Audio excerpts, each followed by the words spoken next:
우리 야고보서 시리즈 계속 이어서 말씀을 전하도록 하겠습니다. 성경적 돈 관리.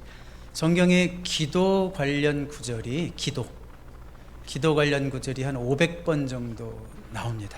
500번 정도. 자, 그렇다면 돈과 관련된 어휘라든지 단어라든지 구절은 몇 번쯤 나올까요? 한 2000번 정도 나옵니다. 그러니까 돈에 대한 언급이 아주 그냥 압도적으로 많죠. 이유가 뭘까? 왜 하나님께서 그렇게 많이 돈에 관해서 기록하게 하셨을까? 돈이 가지고 있는 위험 요소 때문이다, 이렇게 말할 수 있겠죠. 사람들이 하나님과 재물을 겸하여 섬길 수도 있고 하나님보다 돈을 더 사랑할 수도 있기 때문에 이렇게 많은 말씀을 기록해 두셨다는 생각을 합니다. 여러분, 돈이 좋잖아요. 돈 자체에는 악한 것이 있어요, 없어요? 없죠. 근데 성경이 뭐라고 그랬어요? 돈을 사랑함이 일만 악의 뿌리가 된다, 그렇게 얘기했어요. 그러니까 돈이 일만 악의 뿌리가 되는 것이 아니라 돈을 신을 삼아가지고 하나님보다 더 사랑하는 그것이 일만 악의 뿌리가 된다, 이렇게 가르치고 있습니다. 오늘 우리가 읽은 본문은 사실 어떻게 시작하냐면 부한자들아, 이렇게 시작하죠. 그러니까 부자들에 대한 경고지만 이 성경적 돈 관리에 대한 전반적인 가르침을 우리에게 보여줍니다. 자, 어떻게 벌고 돈 어떻게 벌고 어떻게 써야 할까요? 어떻게 벌고 어떻게 써야 할까요? 성경적 가르침을 우리가 한번 오늘 말씀을 통해서 하나하나 알아보겠습니다. 첫 번째로는 한번 따라해 볼까요? 정당하게 벌어야 합니다. 네네, 정당하게 벌어야 합니다. 우리 한번 4절로 가보겠습니다. 우리 한번 다시 읽어볼까요? 야고보서 5장 4절 시작. 보라, 너희 밭에서 추수한 품꾼에게 주지 아니한 삭시 소리 지르며 그 추수한 자의 우는 소리가 만군의 주의 귀에 들렸느니라. 무슨 말씀인지 알겠죠? 만약 여러분이 어디 무슨 비즈니스든 뭐든 주인이라면 종업원의 품삯을 떼어 먹으면서까지 돈을 벌어서는 안 된다, 그런 말씀입니다. 그러니까 이것은 쉽게 말하면 돈 벌려고 너무 욕심 부리지 말고 돈 벌려고 죄 짓지 말라, 그런 말씀이에요. 여러분, 우리가 어떻게 돈을 벌어야 될까? 얼마까지 돈을 벌어야 될까? 4가지 기준이 있어요. 4가지 기준. 뭔가 하면 첫 번째로는 건강을 해치지 않는 범위 내에서 돈을 벌어야 돼요. 건강을 해치지 않는 한에서. 이 누군가가 억만장자 하워드 휴즈에게 이렇게 물었어요. 옛날 사람이긴 하죠. 얼마나 더 벌어야 행복하겠습니까? 뭐라 그랬어요? 조금만 더요. 여러분, 돈 벌기 위해서 조금만 더 하다가 돌이킬 수 없을 만큼 우리의 몸을 갉아먹을 수도 있다는 거, 우리가 늘 명심하셔야 됩니다. 자, 그리고 어떻게 얼마까지 돈을 벌어야 될까? 건강을 해치지 않는 범위 내에서 해야 되고, 두 번째로 가정에 상처나 피해가 되지 않는 한에서 돈을 벌어야 됩니다. 그런 얘기 가끔 듣죠. 돈은 얻었는데 가정은 잃었어요. 돈은 얻었지만 좋은 관계는 잃었어요. 그런 사람들이 나중에 인생을 돌아보면서 내가 그때 그러길 잘했지, 이런 사람이 아무도 없다는 거예요. 그러니까 가정에 상처가 되지 않을 정도로만 우리가 돈을 벌어야 된다라는 게 두 번째 기준이고, 세 번째 기준은 다른 사람에게 피해를 입히지 않는 범위 내에서까지 돈을 벌 수 있는 거예요. 우리가 조금 전에 읽었듯이 이렇게 품꾼에게 삭도 주지 않고 사기치고 노동력 착취하고 이러면 안 된다는 거잖아요. 불법으로도 돈을 벌면 안 된다는 얘기죠. 그렇죠? 그리고 여기에는 또 어떤 것도 포함되냐면 정부 돈 이유 없이 끌어다 쓰면 안 되는 거죠. 갉아먹으면 안 되는 거죠. 내가 일할 수 있는 충분한 건강이 있는데 서류를 조작해가지고 병이 있는 것처럼 해가지고 핸디캡으로 만들어가지고 달달이 정부의 돈을 받아먹고 이런다면 그게 뭐예요? 그게 진짜 나라에 피해를 입히는 거잖아요. 그러니까 다른 사람에게 피해를 입히지 않는 한에서 버는 돈이 정당한 돈이고, 네 번째로 마지막으로 뭐냐면 우리의 영적 삶이 방해받지 않는 범위 내에서 돈을 벌어야 되는 거예요. 돈 버는 것 때문에 내 신앙생활이 무너진다 그러면 위험신호입니다. 우리 미국의 초기 이민자들은 상당히 경제적으로 대부분 많이 힘들었어요. 그래서 이민자들이 위로받을 수 있는 곳은 한인들이 함께 모이는 교회였습니다. 교회 함께 모여서 어려움을 함께 나누면서 어려움을 이기고, 또 가난한 유학생들이 많았어요. 옛날에는. 요즘은 모르겠는데 옛날에는 가난한 유학생들이 많아서 가난한 유학생들이 정말 따뜻한 밥 한 공기 먹을 수 있는 데가 교회였어요. 그래서 교회 와서 그 밥 한 공기 먹으면서 위로를 받고 힘을 얻고, 이런 이민자들이 참 많았단 말이에요, 옛날에는. 근데 그들이 정말 어려웠기 때문에 간절히 기도하고 하나님을 사모하고, 그러면서 부자가 된 사람들이 정말 많았어요. 열심히 기도하면서 신앙의 힘으로 어려움들을 이기고 난관을 극복해 나가고 부자가 되고, 배가 좀 따숩고 이제 좀 편해지니까 어떻게 됐을까요? 이제 신앙생활을 소홀히 하기 시작하는 거예요, 또. 그래서 옛날에는 그렇게 기도하는 목사님들도 진짜로 있었어요. 하나님, 아무개 집사님, 제발 이제는 돈 좀 그만 벌게 해주세요. 교회 나올 수 있을 정도로 일거리 좀 없어지게 해주세요. 어떤 사람은 또 교회 일거리 없어지면 교회를 더 안 오기도 하지만, 하여튼 그 목사님들이 오죽 답답했으면 그렇게 기도했어요. 제발 좀 덜 바빠서 교회 오고 하나님 바라볼 수 있도록, 신앙생활 할 수 있도록 일거리 좀 없어지게 해주세요. 이렇게까지 기도했대요. 여러분, 우리가 일할 수 있을 때 열심히 일해야 되는 거 맞습니다. 최대한 잘 버셔야 됩니다. 그렇지만 4가지 기준을 꼭 기억하십시오. 자, 정당하게 벌기 위해서는 4가지 기준이 필요하다고 그랬어요. 첫 번째 뭐라고 그랬어요?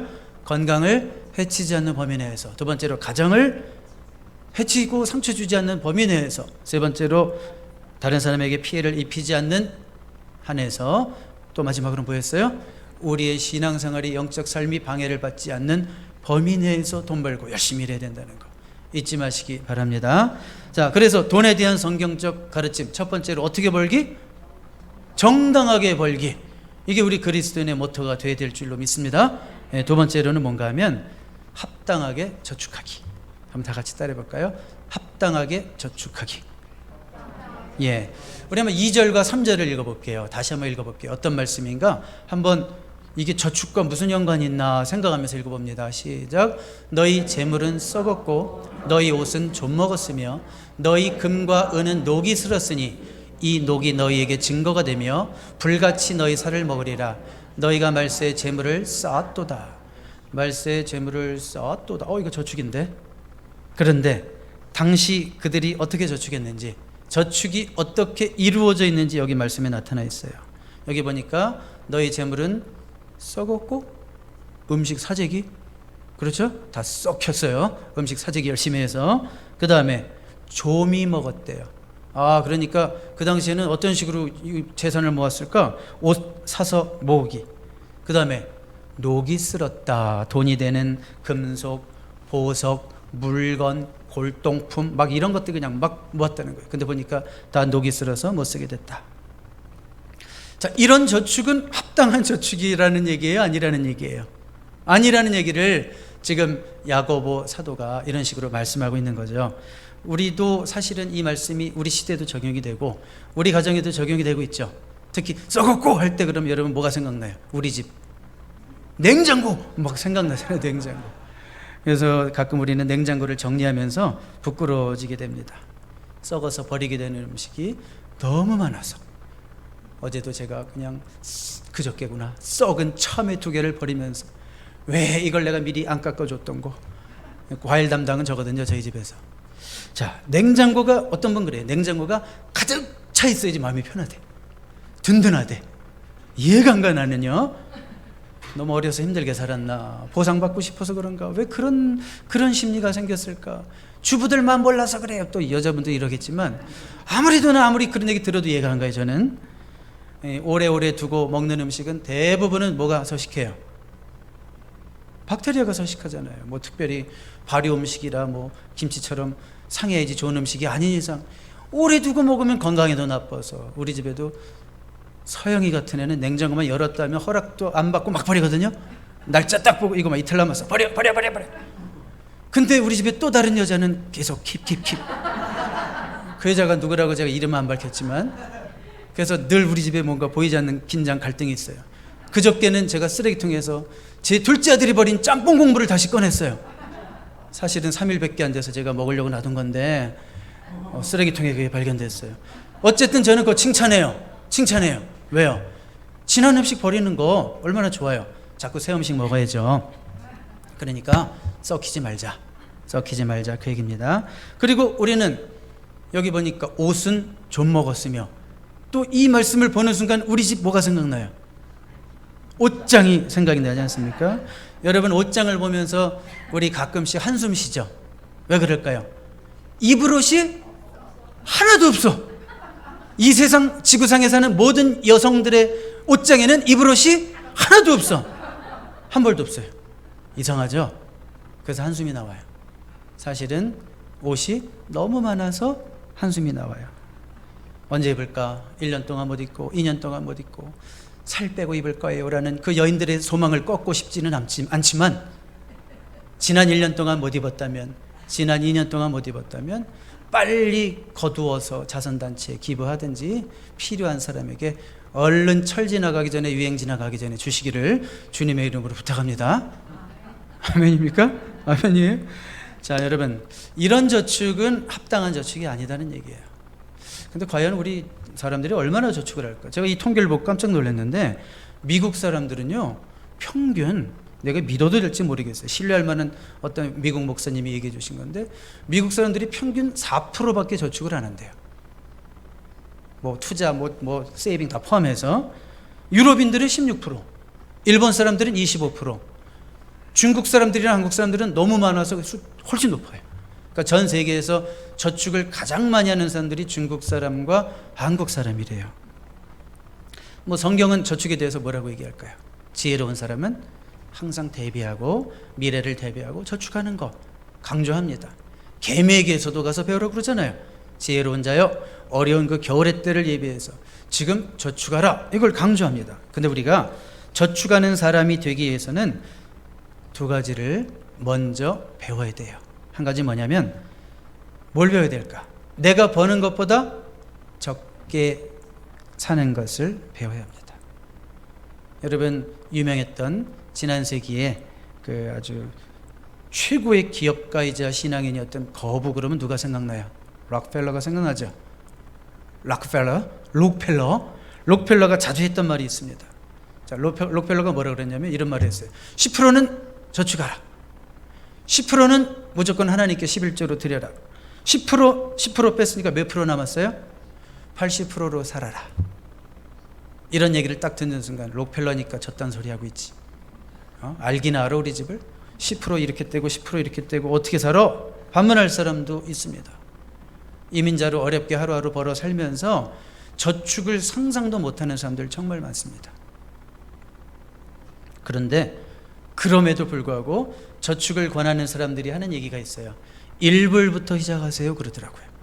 1불부터 시작하세요. 1불부터 시작하면 할 수 있어요 없어요?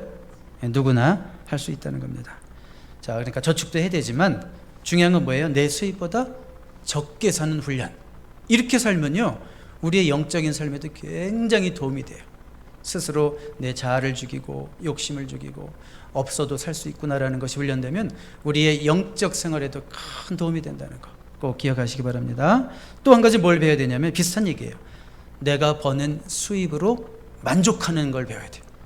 내가 버는 수입으로 만족하는 것을 배워야 돼요. 우리를 만족하지 못하게 하는 최대의 적이 있대요. 애드버타이즈먼트, 광고래요. 우리를 만족하지 못하게 하는 최대의 적이 누구라고요? 광고래요. 광고를 보는 순간 꼭 필요하지도 않은 물건을 사고 싶은 충동이 막 끌어오를 수 있다는 거죠. 그래서 저축의 유익은 뭐예요? 충동적 구매를 이기게 한다, 그런 얘기죠. 억만장자가 또 있었어요. 하워드 휴즈 아시죠? 하워드 휴즈. 누군가가 물었대요. 아마 얘기했죠, 제가 이미 벌써. 얼마나 더 벌어야 만족하겠습니까? 뭐라고 그랬어요? 조금만 더라고 그랬잖아요. 무슨 얘기인가 하면, 아무리 벌어도 우리 안에 채워지지 않는 공간이 있는 거죠. 그래서 여러분 제가 가끔 얘기 드리지만 어거스틴이 뭐라고 그랬어요? 우리 마음속에 하나님만이 채우실 수 있는 공간이 있다는 거예요. 아무리 많은 재물을 가져다 줘도 왜 내 마음이 이렇게 공허하지? 또 재물은 얻었는데 왜 가정은 이 모양이 되지? 채워지지 않는 공허함이 있다는 거예요. 누구만이 채우실 수 있다는 거예요? 하나님만이 채우실 수 있는 우리 마음에 그 공간이 있기 때문이죠. 그래서 내가 버는 수입으로 만족하는 것을 배우실 수 있기 바랍니다. 자, 그러면 저축의 목적이 뭘까요? 이렇게 물어보면 누구나 뭐라고 얘기해요? 미래를 대비하기 위해서, 미래 어떤 시큐리티, 안전, 보장, 개런티 뭐 이런 표현을 쓸 거예요. 맞습니다. 요즘 젊은 사람들이 참 걱정이 많아요. 왜 그럴까요? 지금 62세 이상, 65세 이상 어른들이 받는 소셜 베네핏을 자기들이 그 나이가 되면 결코 못 받게 될 것이다라는 것을 거의 기정사실로 믿고 있어요. 제 아들도 찰떡같이 믿고 있더라고요. 제가 27년 전에 처음 미국에 유학 왔을 때도 물론 그런 얘기가 나왔고요. 야, 너 안 됐다. 왜 이제 왔니 미국에? 너 65세쯤 되면 하나도 없을 거야. 이런 얘기를 들었는데 분명한 거는 앞으로 더 힘들어질 건 사실이죠. 최근에도 미국이 막 빚 문제로 이렇게 막 국가가 위태위태하고 뭐 12월까지 연기했다고는 하는데 아직도 해결된 건 아니라고 그러고 빚의 규모는 점점 커져가고, 우리가 이런 얘기를 들으면서 아, 진짜 미국이 힘들긴 힘들구나. 그래서 한 몇 주 전에는 우리 집에도 막 무슨 회의를 하다가 그런 얘기가 있었어요. 어쩌면 모든 소셜이 다음 주부터 끊길 수 있대요. 큰아들이 겁을 주더라고요. 네, 큰아들이 겁을 줘요. 막 그래가지고 그때 뭐 또 우리 식구들 다 긴장해가지고 막 이런 일이 있었어요. 제가 긴장할 일은 없지만 연세가 있으신 분들은 긴장할 수밖에 없죠. 자, 여러분, 그래서 저축을 일찍부터 하는 거 바람직합니다. 주식 사는 거 어떻게 생각하세요? 도박성 투기가 아니라면 주식도 아주 건전한 저축의 한 가지 방법이 될 수 있겠죠. 자, 그런데 제가 말씀드리는 건 뭐냐면 우리가 미래 보장을 위해서 저축한다는 얘기를 해요. 미래 보장. 그런데 과연 절대 보장이라는 게 있어요, 없어요? 이 세상에서. 전쟁만 일어나서 나라가 한번 뒤집히면 모든 게 다 역전이 될 수 있는 게 세상이고, 내가 찰떡같이 또 찰떡이 또 나왔는데 오늘 찰떡같이 믿었던 그 기업이 한순간에 무너지면 내가 투자했던 게 다 무효가 될 수 있고, 그러니까 우리가 그렇게 안전하게 분산을 투자를 하고 뭐 머리를 쓰고 별의별 뭐 조치를 다 해놔도 이게 한순간에 무너질 수 있는 게 재산이라는 거예요. 절대 보장이라는 것은 세상에 없어요. 절대 보장은 오직 하나님 안에 있음을 믿습니다. 하나님께서 빌립보서 4장 19절 말씀을 통해서 너의 모든 쓸 것을 채우시리라 이렇게 약속으로 주신 말씀이 있다면 그게 우리의 절대 보장이죠. 무슨 얘기예요? 이 말씀 믿고 일 안 해도 된다는 얘기죠. 이 말씀 믿고 저축 안 해도 된다는 얘기죠. 그런 얘기가 아니라 저축도 열심히 하고 돈도 열심히 벌어야 되지만 우리의 절대 보장 안전의 근거가 하나님께 있음을 믿고 우리가 하나님을 더욱 의지하고 매 순간을 살아야 된다. 그런 말씀인 줄 믿습니다. 하나님을 그렇게 간절히 붙드는 자에게 하나님의 자녀를 하나님께서 붙들고 끝까지 책임져 주실 줄로 믿습니다. 한 가지 저축에 대해서 중요한 것이 있는데, 그리스도인들은요, 저축하는 것이 나와 내 가정만을 위해서 저축하는 것이 아닙니다. 그리스도인들이 저축하는 이유 가운데 하나는 누군가 진짜 도움이 필요할 때 나에게 그를 도울 수 있는 여분이 있도록 저축해야 되는 거예요. 여러분 꼭 그런 마음을 가지고 저축하시고, 내가 써야 할 때, 나에게 여분의 돈이 있을 때 누군가를 위해서 혹은 뭐 교회를 위해서, 어려운 교회를 위해서, 선교사님들을 위해서 멋지게 쓸 수 있는 그런 사람들 되시기 바랍니다. 그렇게 쓸 여유가 생길 만큼 여러분 물질의 축복도 다 받으실 수 있기를 주님의 이름으로 다시 한번 축복합니다. 자, 제가 두 가지 말씀드렸어요. 자, 성경적 돈 관리. 첫 번째는 정당하게 벌기, 두 번째 합당하게 저축하기. 마지막 이미 말씀드렸지만 한 번 더 확인 사살하겠어요. 따라해 볼까요? 제대로 씁시다. 네, 우리 한번 5절부터 읽어볼까요? 너희가 땅에서 사치하고 방종하여 살육의 날에 너희 마음을 살찌게 하였도다. 자, 이게 무슨 얘기하는 거예요? 사치하지 말라는 거죠. 돈 좀 있다고 방종하면서 살지 말라는 얘기죠. 그럼 제가 물어볼게요. 과연 사치라는 얘기를 할 때 지금 이 자리에 모인 분들 중에 이게 공감이 가는 분이 한 분이라도 있을까? 사치를 해봤어야지 이렇게 생각할 거라고요. 사치하는 사람 치고 자기가 사치한다고 생각하는 사람은 제가 살아온 인생 동안은 한 명도 없었던 것 같아요. 난 사치 안 해. 내 실력껏 사는 거야. 이렇게 얘기해요, 다. 오늘날의 소비 문화가 어떤지 아세요? 어떤 분이 좀 특이하게 표현했어요. 오늘날의 소비 문화를 이렇게 표현했어요. 한번 들어보세요. 내게 있지도 않은 돈으로 내가 진짜 필요하지도 않은 것을 내가 별로 좋아하지도 않는 사람들로부터 사는 것. 자, 오늘날의 소비 문화를 뭐라고 표현했냐면, 다시 들어봐요. 내게 있지도 않은 돈으로 내가 진짜 필요하지도 않은 것을 내가 별로 좋아하지도 않는 사람들로부터 사는 것. 요 말이 나에게 해당되면 나도 사치하고 있는 거예요. 그러니까 사치의 기준이 뭘까 여러분들이 헷갈려 하실 것 같아서, 이 말이 여러분들에게도 혹시 적용이 된다면 여러분도 사치하고 있는 거예요. 뭐 큰 돈을 써야지 사치하는 것이 아니라 내 실력도 되지 않는데 꼭 필요하지도 않은 것을 괜히 저 사람 좋게 하려고 사주는 거, 거기에 적용이 된다면 저와 여러분도 사치하고 있는 거예요. 6절을 볼까요? 6절 보세요. 야고보서 4장 6절. 너희는 의인을 정죄하고 죽였으나 그는 너희에게 대항하지 아니하였느니라. 돈 좀 있다고 하는 그 시대의 부자들은 심지어 막 법정에 그런 법을 집행하는 사람들까지 돈을 주고 매수해서 오히려 그들이 법의 집행을 받아야 되는데 그 돈으로 가난한 사람들을 막 억울하게 하고 정죄하고 죽였다는 얘기죠. 그들은 힘이 없어요. 한마디도 못해요. 대항하지 못해요. 무슨 힘이 없어요? 돈의 힘이 없었어요. 돈에는 힘이 있다는 거예요. 무슨 힘이 있는지 아세요? Buying power. 구매력이죠. 구매력. 돈이 있어야지 뭘 살 수 있어. 내가 원하는 걸. 또 한 가지가 뭐냐면 영향력이 있어요. 돈에는 influencing power가 있단 말이에요. 그런데 세상 사람들은 돈을 어떻게 쓸까요? 정말 하나님을 모르고 악하게 사는 사람들은 돈을 나쁜 영향력으로 쓰는 거예요. 그 돈으로 사람들을 컨트롤하고 조작하고 일을 자기 뜻대로 악한 일을 되게 하고, 이거 봐, 나쁜 영향력으로 쓰잖아요.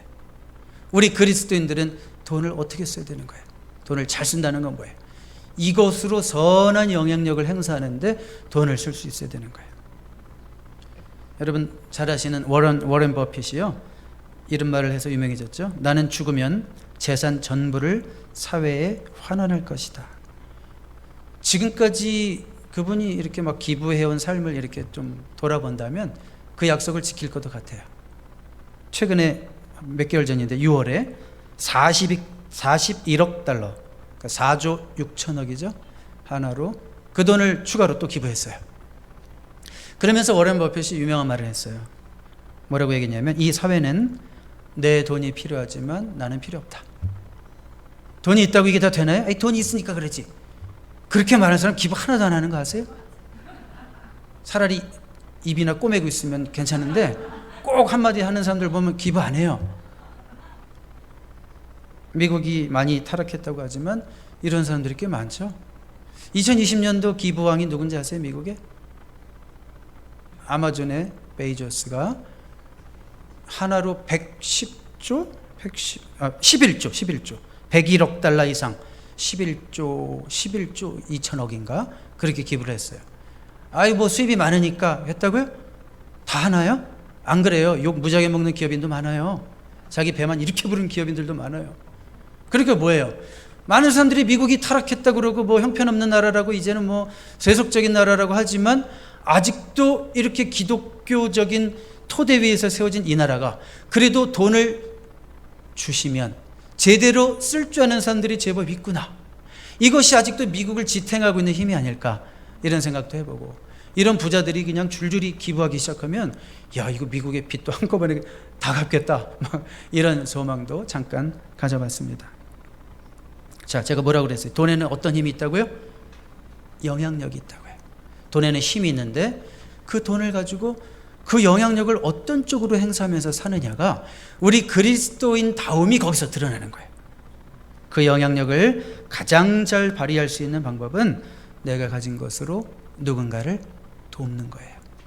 내가 가진 것으로 누군가를 돕는 거. 성경은 그래서 우리에게 아낌없이 구제하라 그랬어요. 참 신기해요. 구약 성경에 보면 아낌없이 전도하라는 표현도 별로 없어요. 사실 신약에 가야지 나오지. 그런데 구약에 보면 아낌없이 구제하라는 표현이 그렇게 많아요. 그러면 어떻게 하냐면, 네가 아낌없이 베풀면 너는 진짜 부자 될 거래요. 잠언 11장 24절 25절 우리 한번 같이 읽어봐요. 시작. 흩어 구제하여도 더욱 부하게 되는 일이 있나니 과도히 아껴도 가난하게 될 뿐이니라. 구제를 좋아하는 자는 풍족하여질 것이요 남을 윤택하게 하는 자는 자기도 윤택하여지리라. 이거 제 말이에요? 아니면 어떤 한 사람이 개똥 철학 써는 거예요? 하나님의 영감으로 기록된 말씀이에요? 하나님의 말씀이라면 이 말씀대로 이루어지는 거죠. 뭐 그냥 과도히 아끼는데 계속 가난해진 사람도 있고, 그런데 뭐 계속 풀어내가지고 저 사람 저러다가 이제 거지돼서 큰일 났다 이러는데 점점 그냥 막 사해바다가 그냥 물을 안 내놔가지고 맨날 고여 있어서 안 되지만 갈릴리 바다는 물을 내놓으니까 새물이 들어오는 것처럼 그렇게 자꾸 나가니까 또 들어오면서 더 잘 사는 사람이 있다는 것이 주님의 약속입니다. 누군가를 돕는다는 것은요, 우리의 물질을 영원에 투자하는 거예요. 이 세상에서 영원히 지속되는 것은 두 가지밖에 없어요. 하나님 말씀과 사람이에요. 하나님 말씀은 당연히 영원히 지속되는 1.1핵도 바뀔 수 없는 말씀이고, 사람은, 예수 믿는 하나님의 자녀는 영원히 주님과 동행했고 주님과 함께 사는 자들이니까 영원히 가는 거예요. 그래서 우리의 물질을 어디에 쓰면 우리가 영혼을 위해서 투자하는 것이고, 우리가 하늘나라의 물질을 하늘나라에 쌓는 걸까요? 바로 누구를 위해서 투자하면, 누구를 위해서 쓰면 하나님 말씀을 위해서 쓰고 하나님 나라의 확장을 위해서 쓰고, 사람을 위해서 돈을 쓸 때만이 우리의 돈이 녹슬지 않아요. 하나님께 투자하는 거예요. 하나님 나라 확장을 위해서 물질을 쓰고 사람을 키우는 일에 물질을 쓸 수 있는 그런 투자자들 되시기 바랍니다. 그런 투자는 우리 주님이 반드시 기억하십니다. 도울 수 있는 개인을 꼭 도우시고, 나에게 여력이 있을 때 도우시고, 여력이 없어도 한번 도와볼까? 한번 그런 배짱도 튀겨보시고, 어려운 교회를 돕고 선교사님들을 돕고, 기회만 있으면 어떻게 하면 조금이라도 더 모을까? 그 생각하는 것만큼이나 어떻게 하면 내가 조금이라도 더 도울 수 있을까? 그런 생각을 동시에 할 수 있는 여러분들 수 있기를 주님의 이름으로 축복합니다. 기도하겠습니다. 하나님 아버지, 우리가 가진 것에 만족하게 하옵소서. 그러나 주님이 원하신다면 내가 가진 것으로 남을 도울 수 있도록 우리에게 물질의 축복도 허락하여 주시옵소서. 정당하게 벌게 하시고 합당한 선에서 저축하게 하시고 제대로 쓸 줄 아는, 하나님 나라 확장과 사람을 위해서 쓸 줄 아는 당신의 멋진 자녀들로 이 땅 살아가게 하여 주옵소서. 예수 그리스도 이름으로 기도드립니다. 아멘.